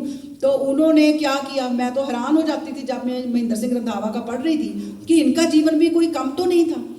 कोई इंसान, मुझे नहीं लगता देव समाज में इस घटना का कोई और घटना है कि कोई सेवक बनाना हो, 21 साल की उम्र हो, ट्रेन में शरदे श्रीमान जी से पता चला कि देव समाज है क्या, इनको इतनी महान लगी, इतना गुरु महाराज जी का रूप महान लगा कि दिल्ली में हमारे ये प्रथा है कि पहले जनधन की अपील होती है, सेवक अगले दिन बनते हैं। तो आप खड़े हो गए कि मैंने देव समाज का काम करना है, मैंने जीवन दे दिया। तो ये तो अपने आप में मिसाल है। फिर घर नहीं गए, सीधा विकासालय गए। और मुझे एक दिन ये बता रहे थे कि बड़े सख्त इम्तिहान होते हैं। अब अगर कोई आना भी चाहता है, वो कहता है कितनी कंफर्टेबल पोजीशन मिल सकती है देव समाज में, हम सोचेंगे, बताओ हमें काम कहाँ पे लेना है। तो आपने बताया कि जब मेरा पहली मुझे क्षेत्र मिला, ये पंजाब के हैं, हम लोग पंजाब के हैं, तो कहाँ क्षेत्र मिला, राजस्थान का क्षेत्र मिला। कोई किंतु परंतु नहीं, तो राजस्थान के लिए तैयार हो गए कि ठीक है। तो राजस्थान कैसा था, जहाँ 2 दिन में बस से पहुँचते थे, ट्रेन से पहुँचते थे, क्योंकि आगे रेता आ जाती थी ट्रेन या बस के, तो वो पहले रेता हटाते थे फिर जाते थे। तो वहाँ पे कहते कैसे छप्पड़ में जाके कहते मुझे समझ ना आए नहाना कहाँ है, वो कहते छप्पड़ है वहाँ नहा लेंगे सुबह जाके। ऐसे हालातों में एक नौजवान अच्छे घर का खाता पीता वो कहे कि मैंने यही काम करना है, तो ये कैसी मिसालें हैं हमारे पास। तो आप लोग भी गुरु महाराज जी के मिशन में लगने के लिए अपने आप को तैयार करें, इससे ज़्यादा सुख कहीं पर भी नहीं है। और सबसे आखिर में मैं कहना चाहूँगी कि बिना परिशोध महोत्सव सक्सेसफुल नहीं हो सकता। भाव प्रकाश की सभा होगी, उसमें आपने परिशोध किए बिना, परिशोध क्या है कि जो गलतियां की हैं अगर वो नज़र आती हैं तो उसके लिए माफ़ी मांगो, तभी आत्मा साफ होगा। गुरु महाराज ने फरमाया है कि अगर जिसको सताया उसके आत्मा को शांति नहीं मिली, तुम्हारी आत्मा का कुछ नहीं बन सकता, उसकी आत्मा को शांति मिलनी चाहिए। तो परिशोध करो। तो उसके लिए परिशोध में भी अपनी आत्मा कहीं इतनी ना हम कर लें सख्त कि बाद में, जैसे ये मैंने एक लिख के लाई थी कि चादर मैली साबुन थोड़ा, बुल्ले शाह ने कहा है, चादर मैली साबुन थोड़ा, बैठ किनारे धोवेगा, पापा वाली मैल ना जानी, धोवेगा ते रोवेगा। कि कहीं हमारा जीवन ऐसा ही ना बन जाए कि ये इतने पाप हो जाएं कि इसकी मैल ही ना ख़त्म हो सके। उससे पहले अपना इलाज करना चाहिए। कैंसर की लास्ट स्टेज आने से पहले इलाज होना चाहिए, नहीं तो ला इलाज है। अपनी हर नीच अनुराग नीच घृणा का वो कैंसर की लास्ट स्टेज बनने से पहले गुरु महाराज जी कहते हैं इलाज कर लो, नहीं तो तुम्हारी आत्मा भी तबाह हो जाएगी, तुम्हारा मरने के उपरांत भी कुछ नहीं बनेगा। इसलिए ये मुझे तो बुल्ले शाह बहुत मुझे लगा कि ये तो अपने आगे लिख के रख लो सुबह सुबह कि चादर मैली साबन थोड़ा बैठ किनारे धोवेगा, पापा वाली मैल नहीं जानी धोवेगा ते रोवेगा। तो ये जो मैल है इसको हमने उतार के जाना है। और जो मैंने लास्ट बात आपसे करनी है कि हमारा जो डिसिप्लिन है वो ये मांग करता है कि अगर हम प्रवेश सभा में आए हैं तो हम भाव प्रकाश की सभा तक रुके। ये 2 दिन नहीं रुक सकते, मुझे तो कभी ये समझ नहीं आती। फिर उसी काम में हमने वापस भागना होता है। जैसे महासभा हुई हमारे टैची तैयार हो जाते हैं कि हम जाने लगे हैं। तो ये उसके 2 फायदे मैं बताने जा रही हूँ लास्ट दिन की सभा के। जितने हमारे सेवक सेविका हैं वहाँ पे श्रेणियों में चढ़ाए जाते हैं, सेवक बनाए जाते हैं। तो आप सब वो जब सुनते हैं कि ये सेवकी की प्रतिज्ञाएं हैं, ये दूसरी श्रेणी की हैं, ये तीसरी की हैं, ये चौथी की हैं, ये कर्मचारी की ये प्रतिज्ञाएं हैं, तो आपके जीवन में वो पक्की होती रहती है। पहाड़ा है ना, वो कहते हैं जितना पहाड़ा करोगे उतना पक्का होगा, तो ये भी पक्की होती रहती है। मुझे तो अपने दादाजी का पता है, वो सुबह उठ के हर रोज पहली श्रेणी की प्रतिज्ञा पढ़ते थे। वो कहते मेरा यही साधन है, अगर श्रेणी से नहीं कटना तो अपनी सब श्रेणियों की प्रतिज्ञाएं सुबह पढ़ो, उसमें से पता चल जाएगा कितनी मिस हो गई। तो एक तो आपको श्रेणियों की प्रतिज्ञा पढ़ने की जरूरत नहीं, अगर आप सारे सत्संग उत्सव सुनते रहें, ये महोत्सव की लास्ट सभा सुने, तो जितनी श्रेणियों में तरक्की होगी, जो सेवक बनेंगे, आपको सारी जो कार्य प्रणाली है उसमें से आप जब निकलेंगे तो आप और पक्के हो जाएंगे गुरु महाराज जी मिशन के। और फिर उसके बाद भाव प्रकाश की सभा होगी, उसमें जब आप अपना बयान करेंगे कि कितने उपकार पाए। ये तो आम जो हमारी एटिकेट्स हैं वही डिमांड करता है कि आप लोगों के लिए यहाँ पे बहुत मेहनतें हुई हैं। ये देखने में लगता है सजा सजाया, ये ऐसा नहीं था। ये सारी रातें लग के ठीक हुआ है। इससे भी पहले 2 महीने पहले से इसकी चिंताएं चलनी शुरू हुई थी। ये एक आपके लिए बिस्तरे का इंतज़ाम किया गया, खाने का इंतज़ाम के लिए रातों भाग रहे हैं सब। तो आपके लिए उससे भी ऊपर जो यहाँ पे सभाएं होंगी उसका कोई मूल्य नहीं है। तो इसलिए भाव प्रकाश की सभा तक रह के अपना थैंक यू ज़रूर करके जाएं। Thank you, please, sorry. इसने हमारी यूरोपियन सोसाइटी को बड़ा आगे ले गई है हमारे से कि उन्होंने सॉरी करना है, थैंक यू करना है, प्लीज़ कहना है। तो आप भी थैंक यू के लिए तो रुकें, थैंक यू करके जाएं सबका कि कितना आपने शारीरिक रूप से सेवाएं पानी है, सबसे ज़्यादा आपने आध्यात्मिक रूप से यहाँ पे सेवाएं पानी। क्या पता किसके जीवन में क्या बदली आ जाए। तो आपने लास्ट सभा तक रुकना है। ये तो आपकी अपनी मजबूरी हो सकती है, लेकिन कोशिश करें कि हम 2 दिन गुरु महाराज जी का जन्म उत्सव मनाने के लिए यहाँ पे रुक जाए। और कल का मैं प्रोग्राम बता देती हूँ कि कल का क्या है। कल सुबह 6:30 बजे सभा है हमारी, जो गुरु महाराज जी का जन्मदिन है, हमारे लिए बहुत खुशियों चाव का दिन है। तो सुबह 6:30 बजे हम लोग यहाँ पे एकत्रित होंगे। उसके बाद घंटा बजेगा तो गुरु महाराज से प्रार्थना होगी। उसके बाद महासभा होगी। उस सभा जैसी तो सभा हो नहीं सकती, क्योंकि उस सभा में जीवन बोलता है। तो वो जीवन की बातें सुनने के लिए हम वक्त पे आएँ, लेट ना आएँ, डिसिप्लिन में बैठें और मास्क पहन के आएँ। मास्क सभा में लगा के रखें, कोरोना गया नहीं है, उसके लिए अपना ध्यान रखें। और शाम की सभा हमारी जो है 1 बजे 11 बजे 11:30 तक हमारा ब्लड डोनेशन है। ब्लड डोनेशन में कोशिश करें जितने नौजवान हैं वो खून दे के जाएं, बिना खून के कोई ना जाए। इस पवित्र काम के ऊपर हमने ब्लड डोनेशन का रखा है, तो वो दे के जाएं। यहाँ पे अपना रजिस्ट्रेशन सभा के बाद करवाएं।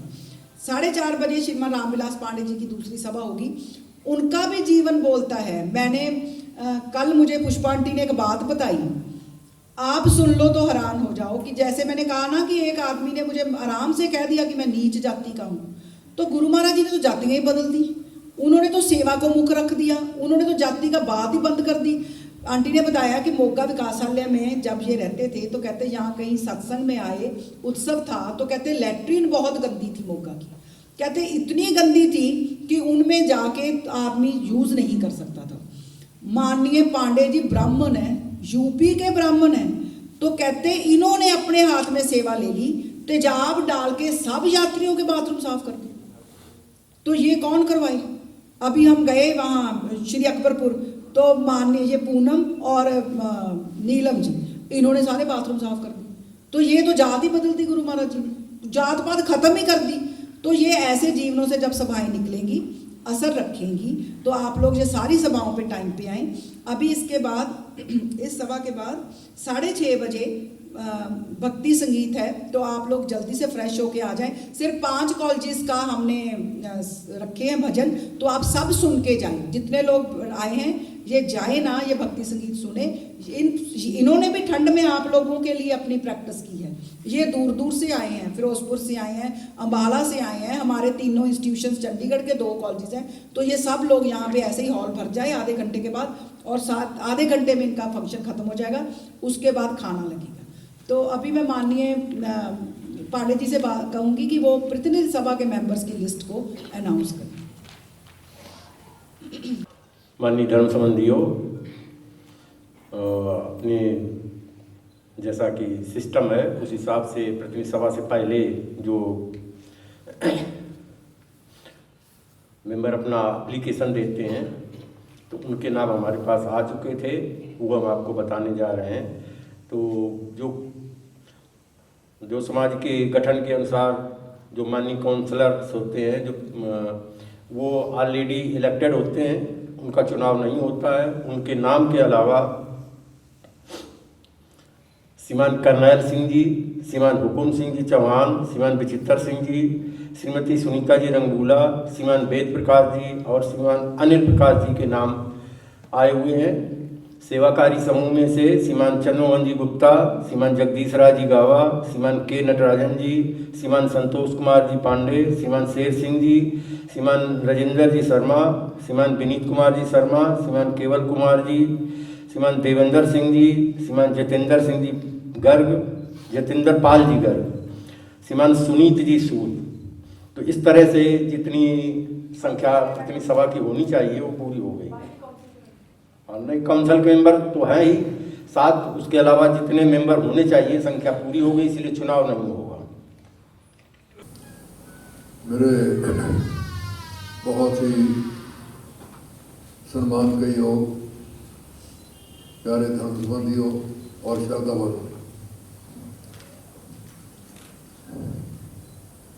मुझे ये बहुत खुशी हुई देखकर कि बहुत बड़ी तादाद में एक कोरोना के जो हालात आते हैं अखबारों में आप पढ़ते हैं, फिर भी बहुत अच्छी तादाद में धर्म संबंधी तशरीफ लाए हैं। उन सबको मैं जी आया कहता हूँ और उनकी हर तरह की यहाँ खुशी और उनका जो उनके लिए बंदोबस्त हो रहा है, उसके लिए जो लगे हुए लोग, उनके लिए भी मैं बहुत बहुत उनका सम्मान के योग उनको कहता हूँ कि आपका आना यहाँ सफल हो और आप हर तरह से इसमें भाग लेकर इसकी सभाओं से लाभ उठा सके। यही हमारा इसमें आने का मकसद ही यही है। तो मैं आपको फिर एक दफ़ा जी आया कहता हूँ और काफ़ी सभा आपने सुन ली है, तो लेकर मैं 2-4 बातें ज़रूर कहना चाहता हूँ कि जब ये सभा यहाँ होनी शुरू हुई तो मुझे कई बातें याद आई। मुझे लगा कि तकरीबन 70 साल के करीब होने वाले हैं मेरे देश समाज में, और उसमें बहुत कुछ मैंने पाया है, बहुत कुछ लाभ मुझे हुआ है। और ये जो मैं एक बात बतानी है कि 1955 में मैं अम्बाला में एक धर्म संबंधी को मिला, ट्रेन में दिल्ली जा रहा था मैं, और वहाँ उनको देखते हुए ही मेरे दिल के ऊपर ऐसा असर होने लगा, ऐसी ज़ोरदार प्रेरणाएं पैदा होने लगी कि ये जो आदमी गाड़ी में सवार हुआ है मेरा दिल इससे मिलने को करता है, इसको ज़रूर मिलना चाहिए। तो मैंने अपने साथी से भी जिक्र किया, बात लंबी है, मैं थोड़ी सी बयान करूँगा। और वो ट्रेन में बातें मेरी हुई कुछ, वो दूसरे डब्बे में चले गए थे, मैं वहाँ से उनको ढूंढ के ले आया। तो मेरे जो साथी था वहाँ, वो मुझे कहने लगे आपको हो क्या गया है, ये कौन है जिसके पीछे आप जा रहे हैं? मैं कहा पता मुझे भी नहीं है ये आदमी कौन है, लेकिन ये मुझे खींच रहा है। तो मैं दिल्ली तक जाते उनसे बातें की, पूजनीय भगवान का उन्होंने कुछ बात बताया कि वो क्या काम कर रहे हैं, कितने महान हैं, उनका मिशन क्या है। तो मेरे दिल में ये जोरदार प्रेरणा उठी कि मैं इनके साथ ही चला जाऊँ। सब कुछ मुझे सामने सारा कुछ था, मैं बहुत अच्छे काम भी करता था, समाज में पार्टी में काम करता था। तो मैंने वहाँ उनका बिस्तरा उठाया और उनको उस गाड़ी के ऊपर कानपुर वाली पे बिठा दिया। तो दिल्ली में रहे 2 दिन, मेरा दिल न लगे, मैंने जाके उनको एड्रेस ले लिया था, उनको चिट्ठी भी लिखी। कुछ दिनों के बाद वो मुझसे कोई आने वाला था, मैं और कामों में भी मसरूफ़ हो गया। फिर मैं महोत्सव के ऊपर पहुँच गया। तो महोत्सव के ऊपर जाकर मुझे ऐसे लगा जैसे मैं कि बिल्कुल नई दुनिया में पहुँच गया। तो मुझे हर सभा मेरे लिए एक जादू जैसी सभा थी, और मुझे लगता था कि मैं बिल्कुल एक नया इंसान बन रहा हूँ और एक नया मिशन मुझे नजर आने लगा गुरु महाराज का। तो मैंने वहाँ सभाएं अटेंड की, और पहले जो होता है महासभा में जीवन भेंट करते हैं, मैंने जीवन भेंट कर दिया। और ना मुझे कोई जाने ना पहचाने, एक आदमी जानते थे, विशेष सम्मान के योग शिवा गुरुसेवक सिंह जी। वो मुझे बताते रहे और मेरी आंखों से आंसू बहते रहे। और जब अगले दिन सेवक बनने की, अगले दिन मैं सेवक बना, और सेवक बनने के बाद मैंने अपने साथी को लेटर दिया अपने माननीय पिताजी के लिए, और मैं सीधा मोगे चले गया। मोगे जाके वकासाले में दाखिल हो गया। उन्होंने मुझे 30 रुपये वजीफ़ा लगा दिया। क्या मैं देखता हूँ कि कैसी मेरे अंदर वो तब्दीली कैसे आ रही थी, घटनाएं कैसे विकासकारी घट रही थी। और वहाँ से मैंने कई महीने के बाद अपने गांव गया, और उसके बाद फिर मैं वकासाले में आ गया, और मैंने फिर वकासाला पास किया।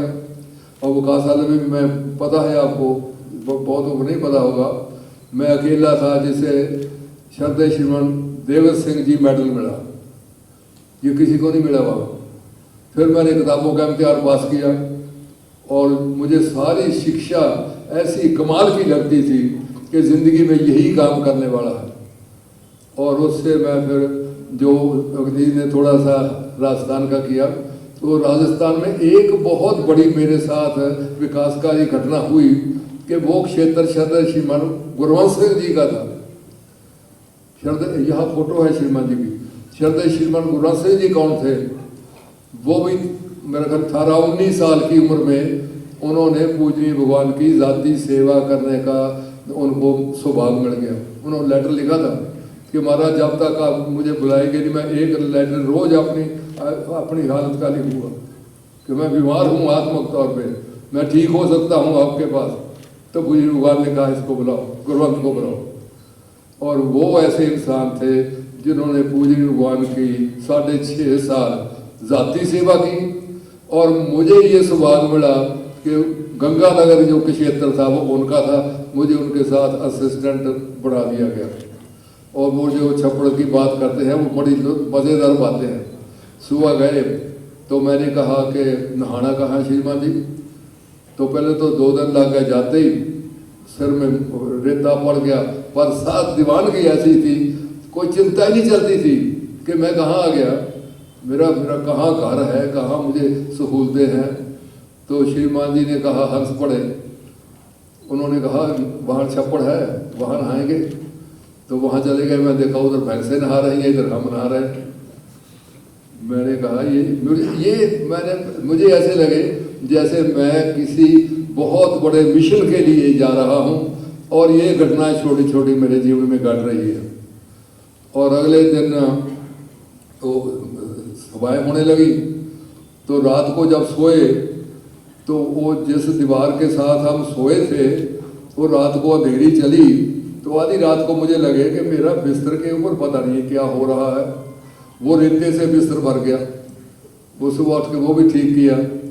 और ऐसे ऐसे जिंदगी फिर चलती गई, बढ़ती गई, विकसित होती गई और मेरे लिए एक नई दुनिया खुल गई। तो मुझे परोपकार के बगैर कोई दुनिया अच्छी नहीं लगती थी। दूसरों के काम आने के लिए मैं जीना चाहता था। ये मेरे अंदर प्रेरणा पैदा होती थी कि वो मैं जिस पॉलिटिकल सिस्टम से आया था वहाँ भी उससे मुझे बहुत मदद पड़ी। तो मैं कहाँ का कहाँ पहुँच गया और आज मेरे सुबह आंसू ही यहाँ बह गए जब मैं देख रहा था कि बस थोड़ा अरसा रह रहा है, 70 साल हो जाएंगे, बहुत अरसा होता है ये ज़िंदगी का। तो वो मैंने अपने जीवन में, अपने परिवार में भी जो परिवर्तन देखा, अपने साथियों के अंदर जो परिवर्तन देखा, जो मुझे लिखने का मौका मिला, जो मुझे जाते ही कुछ ना कुछ उन्होंने सवाल दिया कि ये भी करो, ये भी करो, ये भी करो। और मुझे ऐसे ही लगता था कि 24 घंटे मैं काम में ही मसरूफ रहूं, ऐसा कमाल का काम था। इसलिए ये दुनिया है तो काम करने वाली, लेकिन किसी को रास आती है, किसी को नहीं आती।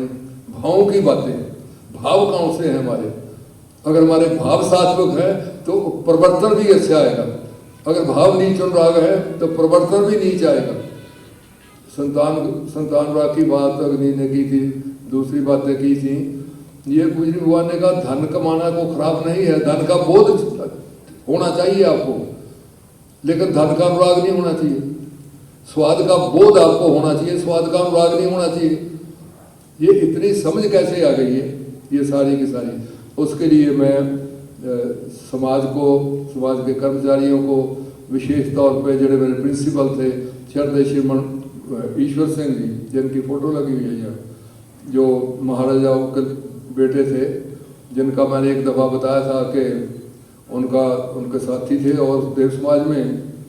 तो वो उनका जो कमरा था गर्मी में, उसके साथ बड़ा मेरा कमरा था। रात को मैं उनकी चारपाई ऊपर बिछा देता, तो वो मुझे कहते मेरे कमरे की चारपाई के साथ चारपाई डालो, और मुझे बातें बताते, गुरु महाराज की बातें बताते। मंजा में उनका दूसरे दिन फिर नीचे ले आता, फिर ऊपर ले जाता। तो बहुत कमाल के उनका जीवन था। और मैं थोड़ी सी घटना बताता हूँ कि कैसे थे वो। फॉरमन कॉलेज लाहौर के पढ़े हुए थे, बहुत रईस परिवार थे, राजे महाराज से रिश्तेदारियाँ थी उनकी।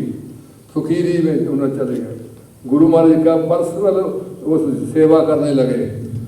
और पूज्य भगवान फरमाया करते थे, ईश्वर सिंह तुम्हारा हम पर कलेम है। गुरु महाराज ने हम किसी को नहीं कहा, ईश्वर सिंह तुम पर हमारा कलेम है, तुम हमारी रसोई में खाना खाया करो। अगर तुम्हें आम रसोई में खाना खाते थे तो वहाँ वो अपने कपड़े आप धोते थे, अपना बिस्तर आप उठा लेते थे, और अपने कमरे में झाड़ू आप देते थे। वो सारा काम छोटा छोटा सारा ही करते थे।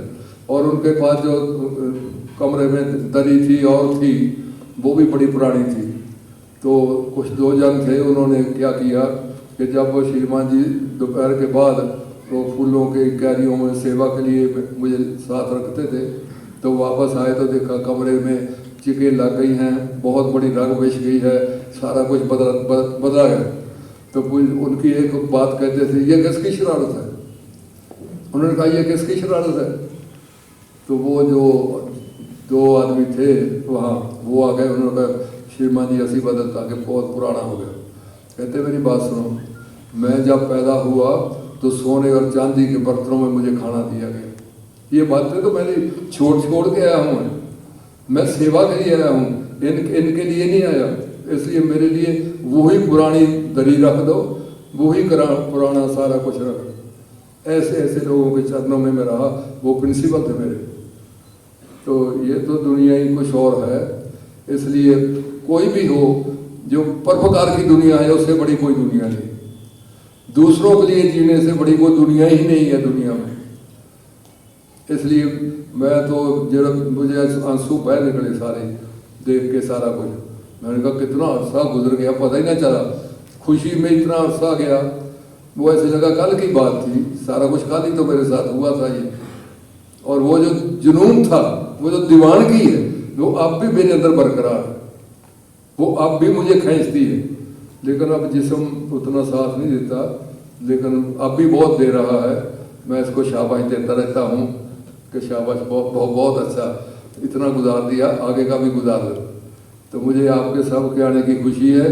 एक दफ़ा आपको सब जिया कहता हूँ, और सुबह जो प्रोग्राम है उसमें आप शामिल हों और लाभ उठाएं, ऐसी मेरी कामना है। देव आत्मा की जय, भगवान देव आत्मा की जय।